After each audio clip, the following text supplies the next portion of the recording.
up on an island where the only inhabitants are women. Sounds like paradise, right? Wrong. These ladies haven't seen a man in forever, and now he's the grand prize in an island-wide Hunger Games. Someone sneaks into Machi's house and eats the food. The next morning, she wakes up and finds the food missing, but smiles. The next day, everyone gathers at Ma's house. Ayani tells them that someone has been stealing from the village. Machi arrives and everyone immediately suspects her. They believe she might be the thief, so they start following her everywhere. Even though she insists she is not the one stealing, no one believes her. They get frustrated, and since he's got nothing he's doing with his feeble, useless life, they take Ikuto with them. Later, everyone starts investigating and notices a pattern in the houses that have been robbed. They figure out that the next target is either Yukino's house or Korin's house. To catch the thief, they split up and kept watch. Meanwhile, Ikuto and Suzu go home to eat before staying up all night. On the way, they see a vegetable garden completely destroyed. They wonder how one person could have done so much damage. That night, Ikuto, Suzu, and Machi stay in one of the houses, waiting for the thief. Suzu starts feeling sleepy, and they realize that Machi has already fallen asleep with her eyes open. Ikuto decides to stay awake and watch. At the other house, Chikage, Ren, Ayane, and Yukino keep watch. Suddenly, the mysterious thief appears. They try to catch him, but he is too fast. Ayane throws a dart at him, but he grabs it. Ren manages to trap him with a rope around his head, but the thief quickly removes his mask and escapes. At the other house, Ikuto is struggling to stay awake. The thief sneaks in, but when Ikuto jumps to catch him, the thief quickly moves and escapes again. The next morning, Ikuto and Suzu return home, only to find everything inside a mess. Food is scattered everywhere, half-eaten. They hear noises from the bathroom. Ikuto grabs a wooden stick and enters, ready to defend himself. Inside, he finds a girl bathing. He nosebleeds his way to the floor. The girl also faints when she sees blood coming from his nose. After calming down, the girl seems extremely shy and hides inside a basket. She introduces herself as Mei and explains her story. She used to live in a circus but got nervous and went on a trip. Like Ikuto, she got stranded on the island during a storm. She apologizes for stealing food. She admits that she didn't eat all the crops but suspects that her friend Tono might have done it. On their way to find her friend, they run into Meichi. They assume she must know who the real thief is and worry that she will be very angry. Mei quickly runs back to hide at home. Meichi arrives with a mask that the other group found. She claims they are tracking the thief's scent. Just then, Ren shows up and tells them that Chikaji's cucumber field has also been destroyed. They follow the scent and find Mei hiding in the cucumber field. Ikuto spots her disguised as a tree trunk and takes her with him. She explains that she is searching for her missing friend. Suzu arrives with new information, saying they may have found him. They head toward the riverbank, where Machi suddenly throws a dart at someone. The figure quickly covers himself with a cucumber, but then reveals himself. It turns out to be a kappa. Mei runs toward the kappa, hugs him, and defends him. She admits that she was the one stealing food and apologizes. Machi wants to punish them because everyone has blamed her for everything. Ikuto stops her and asks her to forgive them. The other girls also apologize to Machi. She accepts their apologies, but the kappa suddenly bites her, and they start fighting again. While Machi and the kappa argue, the other girls become curious about Mei. They surround her and start asking her many questions, eager to learn more about her. Suzu and Ikuto are busy fixing a windmill near their home. As they work, Ren shows up carrying a chest of drawers. Suzu tells him that Mei and Tono have become official residents of the island and will be living in the windmill. Ikuto asks about Mei, and Suzu tells him she is in the field with Tono, gathering vegetables. Meanwhile, Mei is trying to ask for help from the people working in the field, but since she is dressed as a tree, she ends up scaring them. Back at the windmill, Suzu and Ikuto show Mei her new home. Everyone pitched in to make it nice for her and Tono. She looks around, feeling grateful. She tells them it's perfect. Then she shares a story about how she and Tono ended up together. She says they used to live in the northern forest, but were always being chased by a two-tailed taiga. She also explains how she met Tono. She had been traveling to overcome her fear of people, and one rainy night she hid under a bridge. That's where she found a sacred seal. Tono had been punished for something in the past and was trapped inside. When she broke the seal, he was finally free, but he was heartbroken to see that the river was polluted and his friends were gone. So, he decided to travel with her in search of a better place. Later, Suzu and Tono go fishing, while Mei realizes she doesn't have everything she needs to cook. She wants to go shopping alone, but just as she sets out, the boys see her acting nervous. They offer to go with her. They stop by Ren's house, where all the carpenters are working, including the ones who fixed their home. Meimei wants to thank Ren but feels too shy, so she hides inside a barrel. Instead of saying anything, she writes a thank you note. Ren reads it and gets excited. When Meimei praises the chest of drawers, Ren is so happy that she gives her pots, pans, and everything else she was missing. On their way back, they meet Yukino, who greets them warmly. The protagonist tells Meimei this is a good chance to greet her back, but instead of speaking, Meimei disguises herself as a bear. This backfires horribly. Yukino gets scared and runs away before they can say anything. Later, they come across Chikage. Ikuto encourages Meimei to try again, but this time,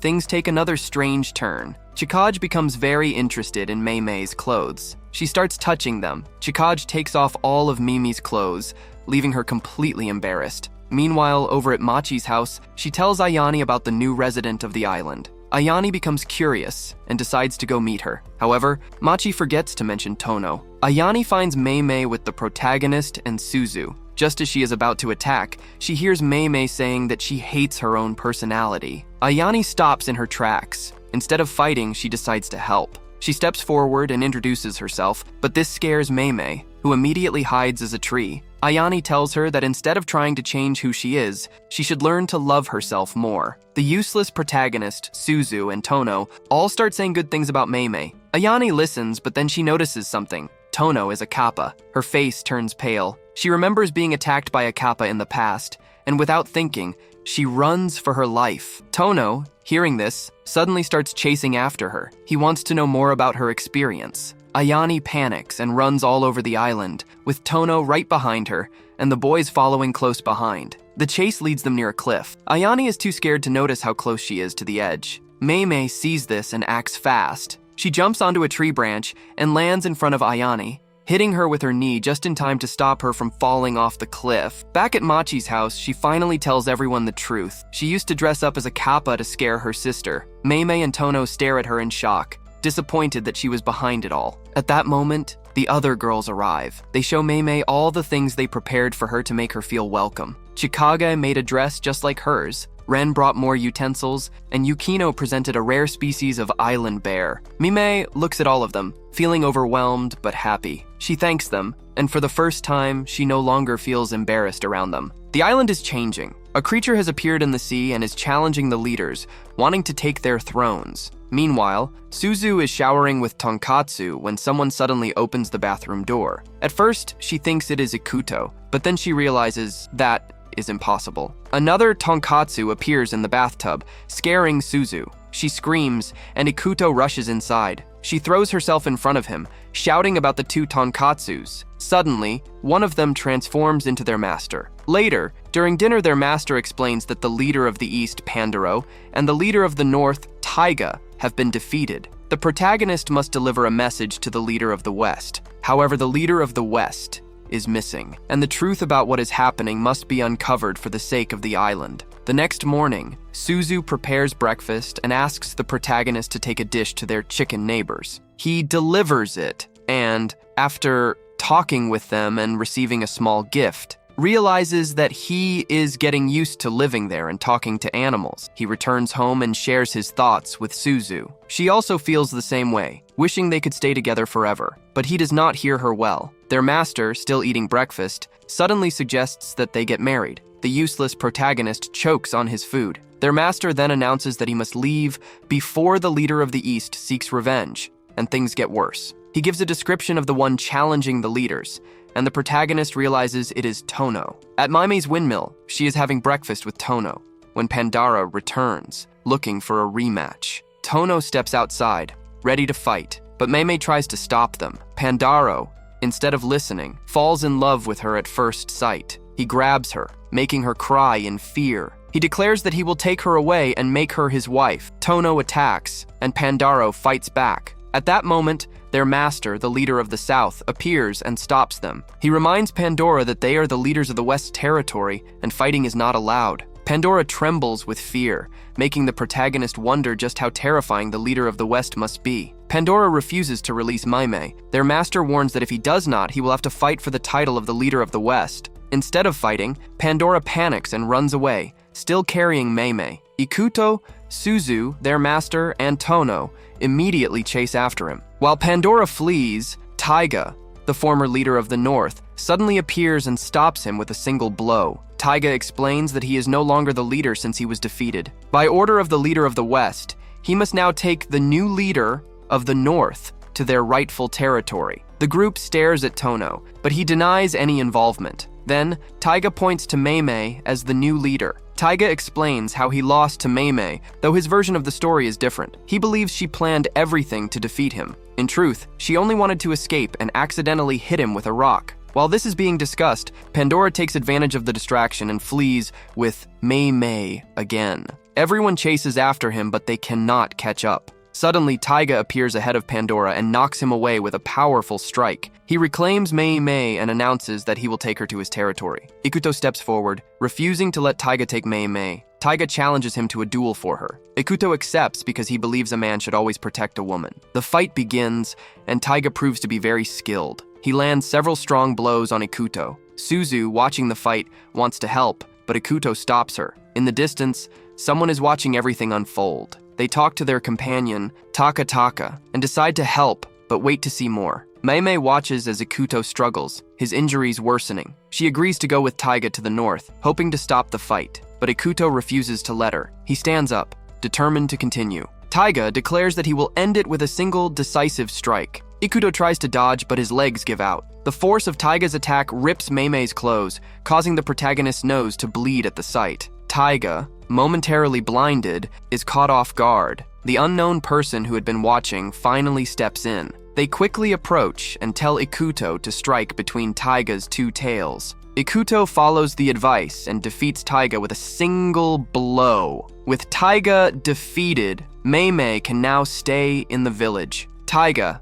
badly injured, leaves. The protagonist wonders about the mysterious person who helped him. Later, Taiga is seen talking to a shadowy figure. It turns out to be the leader of the West. The leader claims he only helped because Taiga wanted to lose. Taiga denies it and leaves. Back in the village, the protagonist bids farewell to Mei. She thanks him for everything and holds his hands, telling him that he looked great during the fight. Suzu watches from a distance, realizing that they are growing closer. Late at night, Chikaji is still snoring away like a lazy sack of potatoes. Panako, who has clearly had enough, bursts in and yells at her to clean her disaster of a room. Every morning, she promises to do it, and every night she conveniently forgets. While this mess is going on, Shiag is busy casting a spell all over the island, and the next morning, things get completely out of control. Suzu wakes up and realizes something is very wrong. She looks in the mirror and screams. She's got cat ears and a tail. Meanwhile, the walking embarrassment known as Ikuto sees himself and freaks out too. He's got animal features now, and Tonkatsu, who was already a pig in personality, has actually turned into a real pig. As they step outside, things only get weirder. All the animals in the village are now humans, which sounds cool until they realize that the chaos level has shot through the roof. Just as they start heading to other houses, they see Yukino, who is now a giant bear. But instead of roaring and causing destruction like a proper bear, she's being carried around by some random girl who introduces herself as Kamu. At the windmill next door, Mei has turned into a monkey, and Tono, who everyone thought was a guy, is now a woman. Suzu and Ikuto just stand there, blinking, trying to process the mess in front of them. Their adventure of confusion continues as they come across a puppy and a squirrel. But no, it's not just any puppy and squirrel. It's actually Ren and Makoto, his little sister. At this point, logic has completely left the building, and then, out of nowhere, a stunning girl walks up, wishes them luck, and disappears. Nobody knows who she is, but there's no time to think about it. When they finally reach the village, absolute madness greets them. Everyone has changed, but Chikage? Nope. She's the same as always. She casually tells them that she's the reason for the transformation, having cast the spell on the entire village. Suzu and Ikuto start demanding answers, but Chikaji is too busy pulling nonsense tricks with her magic hat. First, she pulls out a giant bird that immediately flies away. Then, she tries again, and this time, rabbit ears pop out. But instead of pulling out a normal rabbit, she yanks out Ayane, who is only half transformed. She's got bunny ears, feet, and a tail, looking like some kind of weird experiment gone wrong. Ayane explains that she avoided full transformation by dodging the spell, but to do it, she sacrificed her sister, Machi. Speaking of Machi, she suddenly comes falling out of the sky like a rejected superhero, except instead of landing gracefully, she crashes right into them. She's furious. Ayane and Suzu decide they've had enough of Chikage's nonsense and team up to force her to undo the spell. But Chikage? She doesn't care at all. She just laughs and flies away like a maniac. Determined to fix things, Suzu and Ayane go digging through Chikage's books. Instead of finding something useful, they accidentally open a book containing a genie. This genie claims he'll grant them 7 wishes. But then Ikuto, being the absolute cow that he is, doubts it. Suzu asks for pastries, and poof, she gets them. Ayane, in her desperation, starts screaming wishes left and right, wasting them all. To make things worse, a random chicken standing next to them wishes for a box of bread. Now, only 4 wishes remain. Suzu finally takes control and suggests they use the remaining wishes wisely. They wish for Chikage to be captured, and the genie actually does it. For a moment, things seem hopeful, but Chikage, being the sneaky troublemaker she is, tricks the genie into setting her free. While she's escaping, Ayane slaps the genie in frustration. Now, with only 1 wish left, everyone starts arguing over who should use it. Then, out of nowhere, Machi appears and uses the final wish for a cup of tea. Everyone just stands there, blinking, completely doomed. With no other option, Chikage locks them all in cubes to perform some ridiculous magic trick where she plans to saw through the cubes. Just as she's about to go full circus act, Ikuto, the goat-brained idiot, faints from sheer uselessness. Right at that moment, the beautiful girl they met earlier reappears. Turns out she's Panako, and she's here to put an end to Chikage's nonsense. She reminds Chikage about her promise to clean her room and decides that enough is enough. She picks up a rock and knocks Chikage out cold. With Chikage unconscious, the spell finally breaks. Everyone on the island returns to normal. Back at Suzu's house, the walking disaster known as Ikuto wakes up, completely clueless, thinking it was all just a dream. The others don't bother correcting him. He's too much of a lost cause anyway. At Suzu's house, that useless lump Ikuto and she are having dinner, when suddenly an arrow crashes through the window, nearly impaling Ikuto like the oversized scarecrow he is. Attached to it is a message. Ren's mother, for some inexplicable reason, thinks Ikuto would make a great son-in-law. The woman clearly needs glasses. She wants Ikuto to go on a blind date with Ren, and Makoto will be there too. While they read the note, a mysterious blue-haired girl lurks in the forest, watching Suzu's house like a villain in a low-budget spy movie. On the way to the village, Suzu and Ikuto talk about Ren's family and their ninja lineage. Ikuto, being the brainless loaf he is, struggles to comprehend even basic details. Then, they stumble upon a girl lying in the road, accompanied by a tiny cow-like creature. Because nothing says normal day like finding a passed-out girl and a mini cow on the road. Turns out it's Shinobu, Ren, and Makoto's sister. Takes Shinobu and her weird pet cow to her house and gives them food. The starving duo attacks the meal like they haven't eaten in months, which, as they claim, is exactly the case. Shinobu, with food still in her mouth, suddenly demands to know who Ikuto is and why she's never seen him before. This is when Kudo, instead of lying and sparing the world, confirms his existence. Instantly excited, Shinobu challenges Ikuto to a sword duel outside. Because what better way to greet someone than trying to slice them open? Ikuto, the cowardly sack of flour he is, refuses. But Shinobu insists, claiming that everyone talks about his legendary sword skills. Clearly, rumors on this island spread like wildfire because Ikuto has the combat ability of a sleep-deprived turtle. She then dramatically recounts how her master, the Cat Master, sent her on a mission to find Ikuto, the so-called warrior who defeated the Northern Master. The exaggeration is so ridiculous that even Suzu can't believe it. But before anyone can expose the lie, Shinobu insists on a fight. Of course, in true comedic fashion, she immediately trips and falls, proving that she might be a ninja, but she's also an absolute klutz. That night, Shinobu continues harassing Ikuto, pestering him non-stop to fight her. Even when he's trying to sleep, the poor excuse for a ninja won't shut up. Suzu, at her wit's end, informs Ikuto that Shinobu will not leave unless he fights her. The next morning, Ikuto wakes up to find Shinobu sleeping next to him, which immediately earns him the fury of Suzu. Later, the trio goes fishing, but Ikuto, being the insufferable block of wood he is, only talks to Shinobu, ignoring Suzu entirely. Suzu, understandably fed up, catches a massive fish, and then out of sheer spite, releases it back into the ocean just to make a point. That night, in the bath, Ikuto, still whining about fighting Shinobu, claims he will lose if he does. Shinobu, of course, takes this as an invitation to break into the bath because boundaries do not exist for her. She sneaks in, but Ikuto, the panicked little goat, tries to escape. Unfortunately for him, Shinobu slips on soap and lands directly on him. Just as this disaster unfolds, Suzu walks in and witnesses everything. Fueled by pure jealousy, she forces Ikuto to fight Shinobu, just to get rid of her. The next morning, Suzu feels a little guilty about pushing the fight, but then remembers how Shinobu constantly threw herself at Ikuto and decides she doesn't feel guilty anymore. Meanwhile, Ikuto is outside, pretending to train. Suzu, still irritated, brings him a packed lunch while watching him fumble around like a lost chicken. At the fighting arena, Shinobu shows up wearing a ridiculous, provocative outfit, following Chi's terrible advice. Apparently, the plan is to distract Ikuto, but let's be real, there's nothing in Ikuto's head to distract. As the fight begins, all the girls on the island show up to watch. Shinobu moves at lightning speed, but Ikuto, shockingly, doesn't immediately fall on his face. The audience, including a chicken named Amber, comments on Ikuto's strange fighting style. Then, Shinobu decides to use her ultimate ninja technique, creating mirages of herself. Suddenly, there are 7 Shinobus surrounding Ikuto. For a brief moment, it looks like he's actually thinking, which is a rare sight. He carefully strikes one illusion after another until he finds the real one. But before she can make her final move, she, of course, trips again. In an attempt to catch her, Ikuto accidentally grabs her chest. Instantly mortified, he stammers out an apology. Shinobu, instead of retaliating,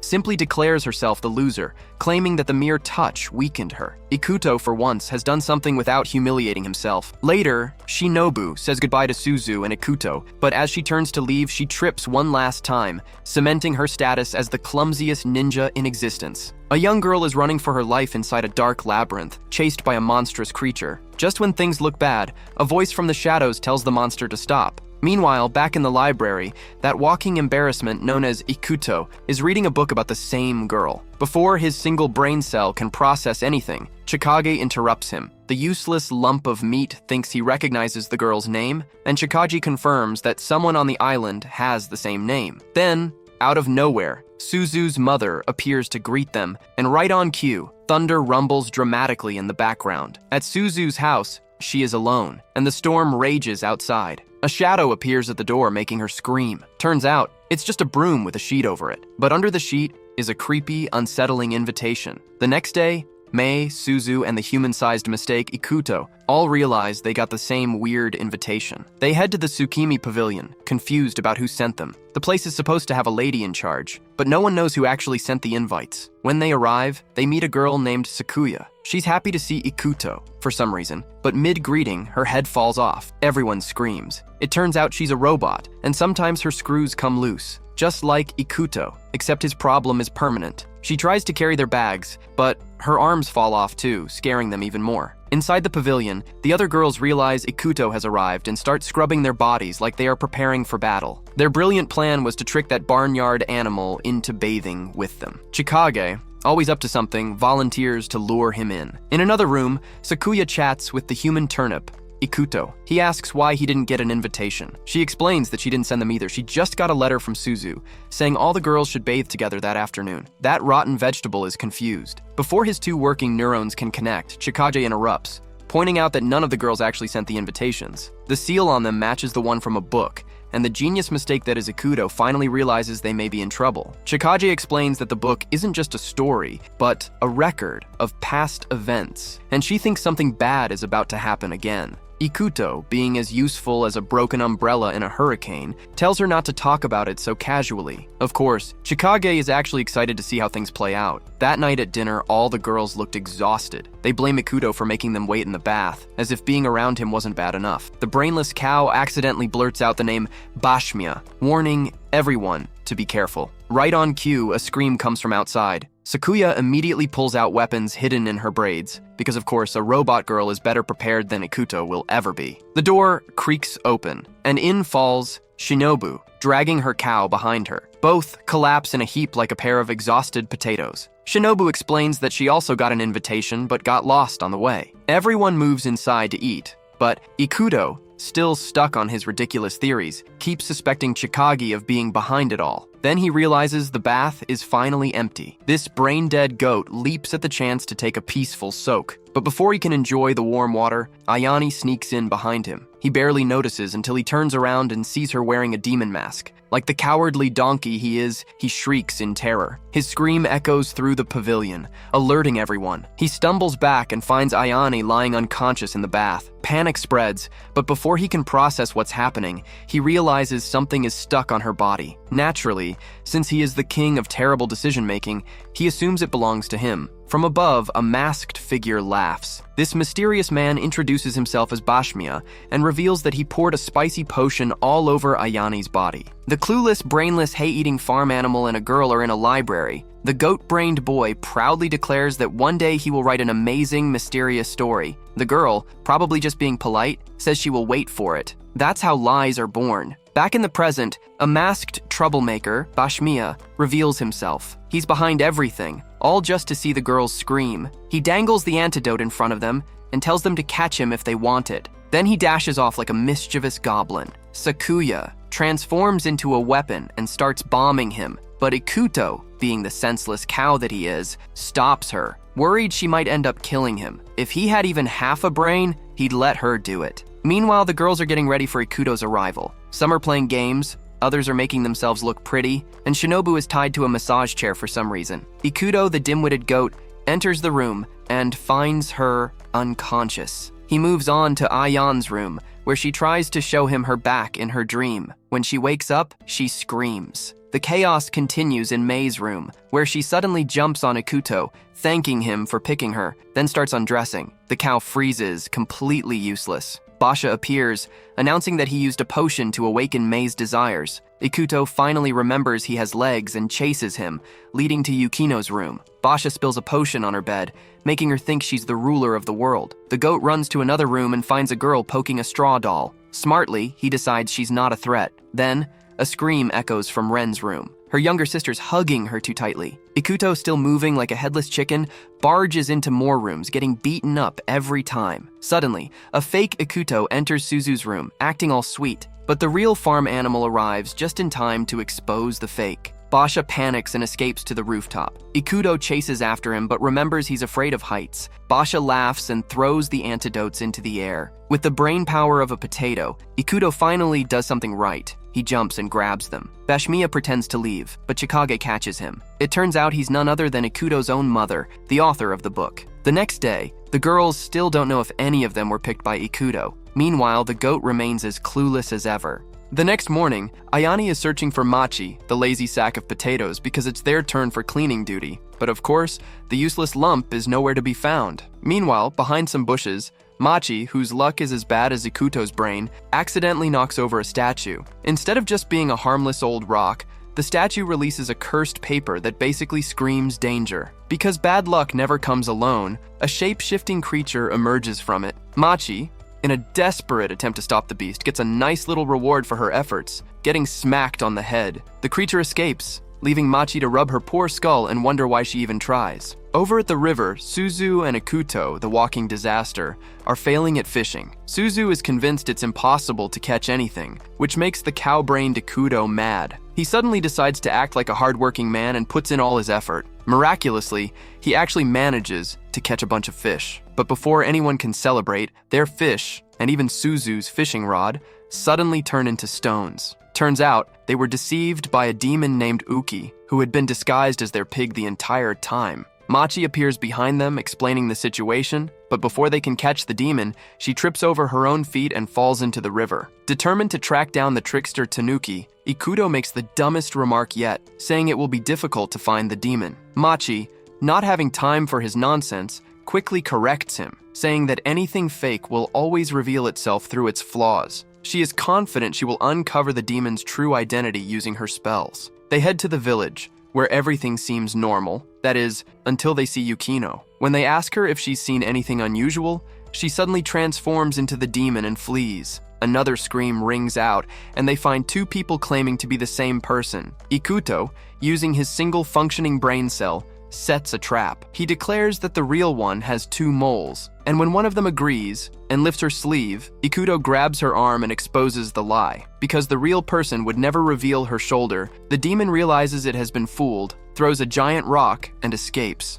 Later, they see Ren wearing new clothes, which immediately makes them suspicious. Like the absolutely chaotic bunch they are, they decide to start undressing her to check for signs of the demon. Unfortunately, they were mistaken, and Ren blames herself for wearing something unfamiliar. Before anyone can recover from that mess, the demon appears again and, as usual, throws a massive rock to block their path. It's like the creature's whole battle strategy revolves around chucking boulders and running away. As they continue searching, they find Chikage at a well, claiming the demon jumped into it. Gullible as ever, Machi falls right into the trap and tumbles down. The demon escapes yet again. Not long after, Ayane screams that she finally found Machi. But of course, Machi assumes she's the demon and starts attacking her own sister. It takes a solid moment before she realizes her mistake. Ayane tells Machi to come back and do her cleaning duty, but Machi refuses because she still has a demon to catch.